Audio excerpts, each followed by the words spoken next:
আসসালামু আলাইকুম, সবাই কেমন আছো? আলহামদুলিল্লাহ আমিও ভালো আছি। তো আজ কিন্তু আমি বেলে মাছের একটা খুব মজাদার রেসিপি রান্না করব। এর জন্য এখানে প্যানটা বসিয়ে দিয়েছি। তো আমি রুমানা কিন্তু নতুন আরও একটি রেসিপি নিয়ে চলে এসেছি।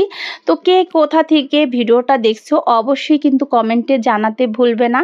তো তোমাদের কমেন্ট কিন্তু পড়তে আমার খুব ভালো লাগে, তাই মিষ্টি একটা কমেন্ট করার অনুরোধ রইল।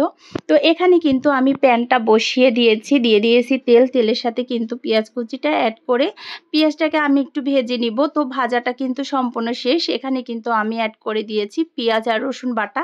তো অল্প মশলা দিয়ে কিন্তু আজ আমি এই মাছটাকে ভুনা করব। এর জন্য কিন্তু এখানে পেঁয়াজ আর রসুন একসঙ্গে কিন্তু শিলপাটায় বেটে নিয়েছিলাম।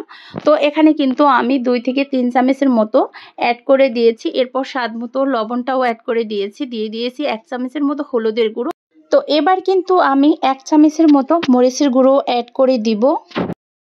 এরপর কিন্তু এখানে আমি মশলাটা কষানোর জন্য একটু পানি অ্যাড করে দিব, যাতে মশলাটা পুড়ে না যায়। তো এর জন্য কিন্তু একটু পানি অ্যাড করে কিন্তু মশলাটা সুন্দর করে কষিয়ে নিয়েছি। আর মাশাআল্লাহ মশলাটা কিন্তু সুন্দর মতন কষানো হয়েছে আর পুরোটাই কিন্তু তেল ছেড়ে দিয়েছি। এরপর কিন্তু বেলে মাছগুলো অ্যাড করে দিব।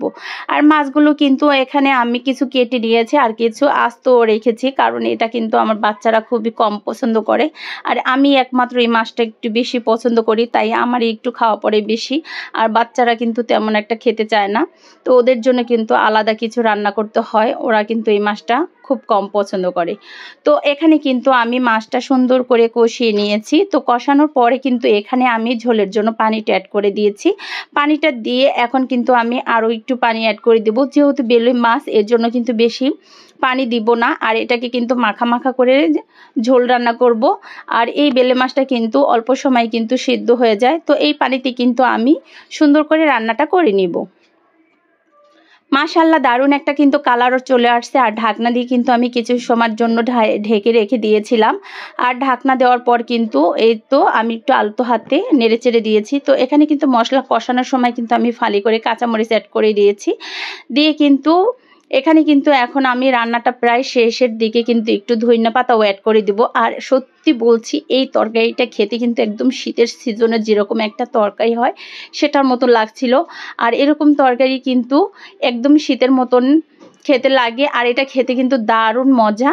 আর এইভাবে রান্না করলে কিন্তু আরও বেশি মজা হয়। ধনিয়া পাতার ফ্লেভারটা কিন্তু দারুণ চলে আসছে।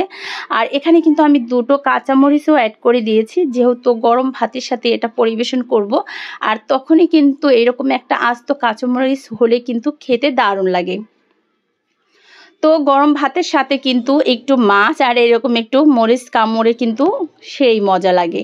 তো মাশাআল্লাহ রান্নাটা কিন্তু সম্পূর্ণই শেষ। দেখতে কিন্তু ভীষণ লোভনীয় হয়েছিল। ভালো লাগলে কিন্তু অবশ্যই একটা লাইক কমেন্ট করে পাশে থাকবেন। নতুন নতুন রেসিপি দেখার অপেক্ষায় থাকবেন। তো আজকের মতো বিদায় নেব। সবাই ভালো থাকবেন, সুস্থ থাকবেন। আর সবার জন্য রইল দোয়া, ভালোবাসা। আল্লাহ হাফেজ।